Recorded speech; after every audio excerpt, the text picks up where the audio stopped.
Memórias. Memórias têm a mesma função que papel. Bom, são para guardar informações. Tá bom? Computadores trabalham com diversos tipos de memória, vamos ver alguns deles aqui agora. O primeiro deles são registradores. Certo? Registradores são memórias que ficam dentro, fazem parte de processadores. Tá bom? Registradores têm, normalmente, eles estão ligados a circuitos que fazem contas, por exemplo. Eles ficam lá dentro, são extremamente rápidos, são pequenos, tem poucos registradores num computador. A memória principal, que é também chamada de RAM, RAM é Random Access Memory, quer dizer que você pode acessar, escrever e ler informações de qualquer parte da memória sem uma ordem pré-estabelecida.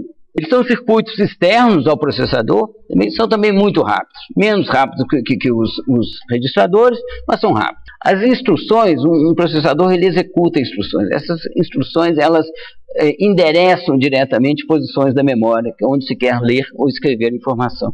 Se você quiser fazer uma operação aritmética com informação que está em duas posições de memória, você tem que trazer essas informações para registradores, e esses registradores, sim, estão ligados a circuitos que fazem contas.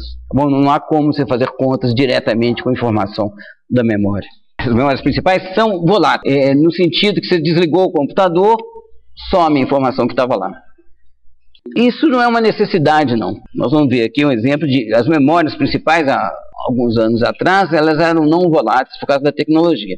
Mas não existe problema nela ser volátil. Você desligou o computador, a informação que você queria guardar por mais tempo, você grava ela antes num armazenamento secundário. Armazenamento secundário, tipicamente, é um disco magnético. Tá bom? Pode ser uma memória flash, tem várias mídias que suportam, cumprem o papel de memória secundária. Elas são mais lentas, mas tem assim, um custo por bit menor e cabe muito mais coisa lá. São mais lentas, elas exigem instruções especiais para a leitura e escrita. Normalmente a informação, você não trabalha diretamente com o disco, não.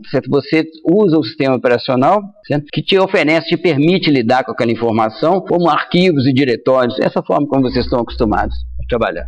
Elas necessariamente são não voláteis. Tá bom? Porque a ideia é de você gravar num disco aqui, no dia seguinte sua informação esteja lá. Memórias terciárias são fitas magnéticas, são usadas em grandes ambientes, para grandes volumes de dados. Tem até robôs, às vezes, para tirar uma fita de uma estante e colocar na unidade correta. E memórias desconectadas, você não tem nem robô, você tira do ambiente e leva para outro lugar. Se você precisar daquela informação, você vai ter que ir lá, pegar a informação e trazer, para demorar um dia para você ter sua informação de volta. Mas se tiver um incêndio no seu negócio, a informação está guardada em outro lugar. Bom, é muito importante você ter isso para recuperação de desastre. Aqui são umas fotos, tá bom, gente? Aqui tem 1 GB de RAM montado num PC, tá bom? Uma coisa desse tamaninho assim. Por contraste, gente, está aqui uma memória de núcleos que era usada nos primeiros computadores. Estão vendo aqui, gente? Em cada núcleozinho desse aqui de ferrite, isso aqui é mais ou menos 10 por 10 centímetros. Tá? Cada núcleozinho desses aqui passam 2 fios. Tá? Se a corrente passar assim, os dois aqui, tá bom? Ele polariza assim.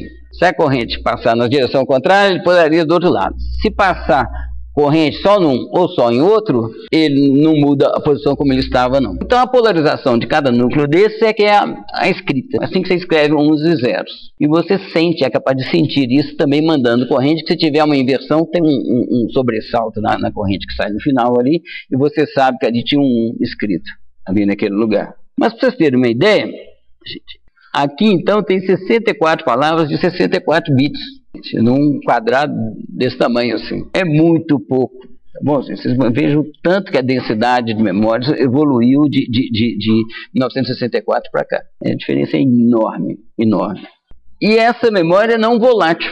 Sabe que você desligava o computador, no dia seguinte, você ligava, o conteúdo da memória estava intacto. Aqui tem uma foto de um HD, é uma superfície magnética que fica girando. Você tem uma cabeça de leitura escrita, que ela se move para o círculo, né, onde ela quer escrever, e espera passar a posição exata de onde ela quer escrever, e então escreve. Ou então lê.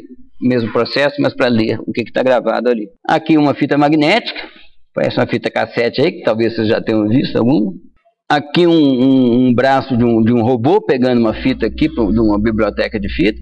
E aqui, gente, é uma coisa que eu coloquei só para ilustrar. Escreve-se uns e zeros nos meios magnéticos, gente, como a gente escreve no quadro, como a gente escreve no papel.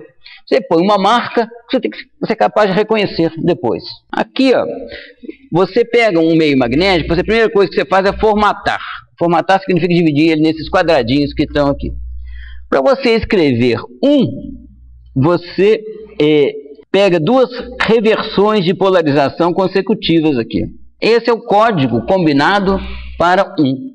Se você tiver uma não reversão seguida de uma reversão, aqui está escrito 0. É só uma convenção, sabe? Assim como marcar 1 ali no quadro. Bom, não tem diferença nenhuma, é escrever. Escrever, o que significa?